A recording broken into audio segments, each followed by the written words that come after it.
Welcome back. Today we're going to be talking about interpreting and analyzing graphs. We're going to be taking a look at all different kinds of graphs and trying to answer questions and glean predictions from them. And let's get started right now. So let's take a look at example A. In example A, Lucy and Ava kept track of how many hours they spent on homework over the last 5 days. Using the information in this graph, circle all of the statements that are true. So we're going to go through, we're going to answer each of the questions. We're going to determine which ones are true and which ones are not true based on this graph. So let's start with letter A. Letter A says, over these 5 days, Ava spent more total time on homework than Lucy.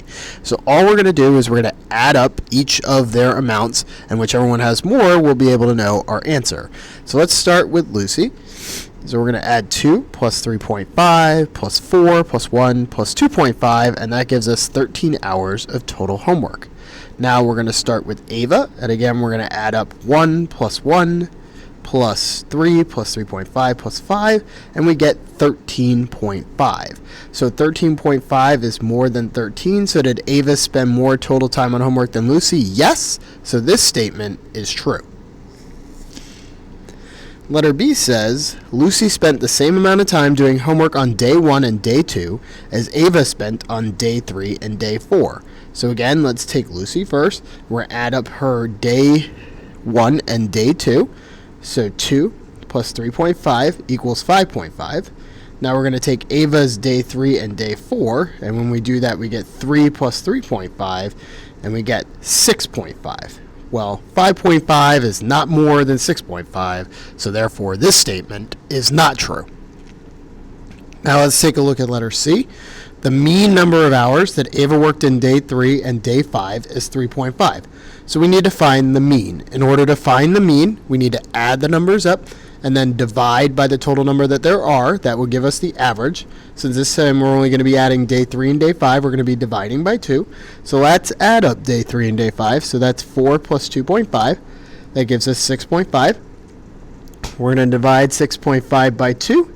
And when we do that, we get 3.25, and 3.25 is not 3.5, so therefore this statement is not true. The last one says the median number of hours that Lucy worked is 2.5. So remember, when we're finding median, we're finding the number in the middle. So in order to find the number in the middle, we need to line them up in order from least to greatest. So let's do that. I've got 1, 2, 2.5, 3.5, and 4.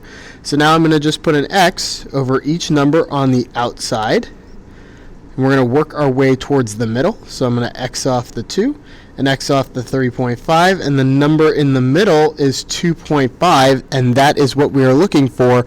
So that statement is correct. So we've got 2 right answers, 2 wrong answers, or 2 true statements and 2 not true statements. Let's go ahead and take a look at example B. And it says Jason is the manager at a convenience store. He made this graph about the number of hour employees he has on staff. This graph would be important to Jason, though that he knows how much he's paying his staff, who needs to be promoted, who maybe needs to be demoted, make sure that he's keeping track of expenses. So let's take a look at the questions that he wants to answer. So the first question says, how many hourly employees work at Jason's store? So we're going to need to add up the total number of employees that are there. So for the $8 an hour employees, we have 10, and then we have 8, then we have 6, and then we have 5, and 6. So we're going to add those all together. So 10 plus 8 plus 6 plus 5 plus 6. And that's going to give us a total of 35 employees. The next question says, what is the mean average wage of the employees? So we have to figure out what is the average wage of an employee at Jason's store who works there hourly.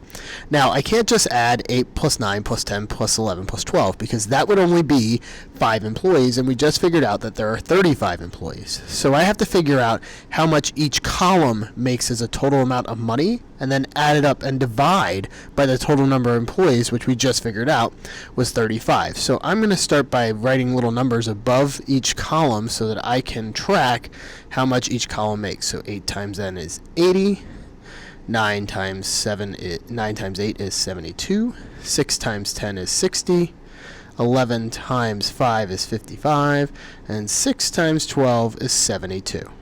So I wrote down a little label above each of my columns so that I knew how much money each column made. So then I'm going to add those columns together. 80 plus 72 plus 60 plus 55 plus 72 equals $339, but they don't make an average of $339. I need to divide that by the total number of employees, which again is not 5. Just because we have 5 columns doesn't mean there's 5 employees. There are 35 employees. So when I divide 339 divided by 35, an average salary is $9.66. And if you take a look at the graph, that makes sense. There's about 18 people who make between 8 and 9, and then the numbers are smaller for 10, the 11, and 12. So between there, you're going to find the $9.66. So the last question says, which percentage of employees make less than $10 per hour? So we're going to figure out the total number of employees that make less than $10 an hour. So I can't add the 10 column because they make $10 per hour. So it can only be the columns of the $8 an hour employees and the $9 an hour employees. So when I do that, I talk about adding the 10 people in the $8 column and then 8 people in the $9 column, and I'm going to get 18 people. Now, I have to figure out what percentage that is, so I'm going to figure out what that is out of the total. And since I know the total number of employees is 35, I know that 18 divided by 35 employees is going to give me 0.514, and I'm going to turn that decimal to a percent by moving my decimal 2 places to the right or multiplying by 100.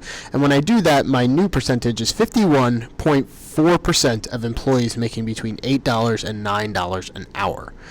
All right, let's take a look at example C.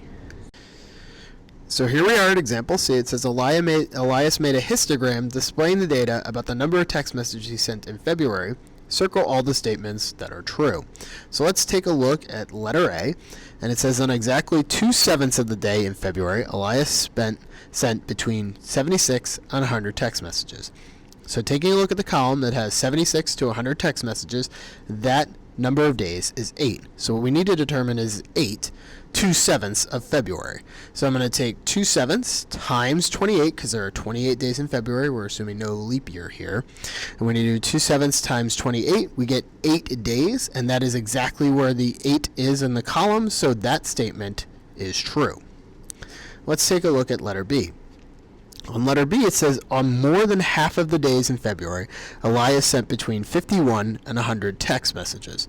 So here we're going to have to take a look at 2 columns, because not just one column is between 51 and 100. We're going to need to use the 2 columns in the middle that span from 51 to 75 and 76 to 100. We're going to combine those 2 columns, and when we do that, we get 5 plus 8 is going to give me 13. Now, is 13 more than half of the days in February? Well, half of the days in February, if there are 28 days in February, divide 28 by 2, and I get 14. So 13 is not more than half because it isn't even half. So that statement is not true. Looking at letter C, for exactly 1/4 of the days in February, Elias sent fewer than 26 messages or more than 125 messages. So I have to determine that there are 1 out of the 25, less than 26 text messages would be the column from 1 to 25, and that's 3 days. And in the column that's 126 to 150, because that would be more than 125, there are 4 days. So I'm going to add 3 plus 4, that is 7, and I have to determine if that is 1/4 of the days in February. So I'm going to take 28 days in February, divide by 4, because that will break it up into quarters, and when I do that, I get 28 divided by 4 is equal to 7, and that is the number that he got, so this statement is also true. The final letter says on exactly 6 days, Elias sent 50 or fewer text messages. So if he spent exactly 6 days, Elias sent 50 or fewer text messages, I need to look at the column, and it says 50 to 26 would be 6 days, but that is not the only column I need to look at, because on the days where he sent 1 to 25, that would also be less than 50 text messages. So when I add those 2 columns together, 6 plus 3 is equal to 9 days, and then that is not exactly 6 days, because I had to include both columns. So that statement is not true. All right, let's go ahead and move on to the next one. Here we are at example D, and it says Mr. Smith took his class to the library to check out books for the summer reading. The librarian made this line plot to represent the number of books students borrowed. Each X represents one student in the class. I want you to try and answer these 4 questions on your own. Go ahead and pause the video now, try and do the 4 problems by yourself, then press play again to see if you are right. Okay, how did you do? Were you able to get all of the answers correct? Just a few things to go over before we move on. First thing we want to talk about is how many students there are in the class. To do that, we added the X's. To figure out the mean, we needed to take the total number of books. So notice I wrote the little numbers above all of the X's so I could figure out how many books were in each column. And then you divide that by the total number of students, which in this case was 20. We figured that out in A. We got that. We figured out it was 2.55 books. To figure out the median, we needed to line them up in order from least to greatest, which I did, and then X off until you got to the middle. We found out there were 2 books. And then to figure out the percentage of who borrowed more than 3 books, remember that we can't count the column that has 3 books in it because that's not more than 3, so we can only add the 4, 5, and 6 book students. We do that, there are 6 of those, and then we take that out of 35, we got 0.7, which we turned to 17%. Let's go ahead and take a look now at the last one. Here we are at the last one. This is example E, and it says this stem and leaf plot shows the scores from the latest math quiz. Circle all the statements that are true. So we're trying to find the statements that are true and the statements that are not true. So let's take a look at the first one. It says the mean quiz score is greater than the median score. So to figure this out, I'm going to have to find both the mean and the median and determine which one is greater. So let's start with the mean. So I'm going to add up all of my numbers, and then I'm going to divide by however many numbers there are. That's how I find the mean.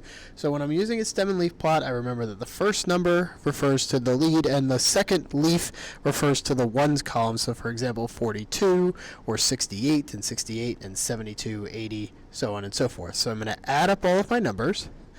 When I do that, I'm going to get 803. There are 10 test scores, so I'm going to divide 803 by 10. I'm going to get 80.3. So that is my average, that is my mean. However, I still need to find the median in order to determine if the answer to this question is correct. So to find the median, I have to write my numbers in order. So let's go ahead and do that now.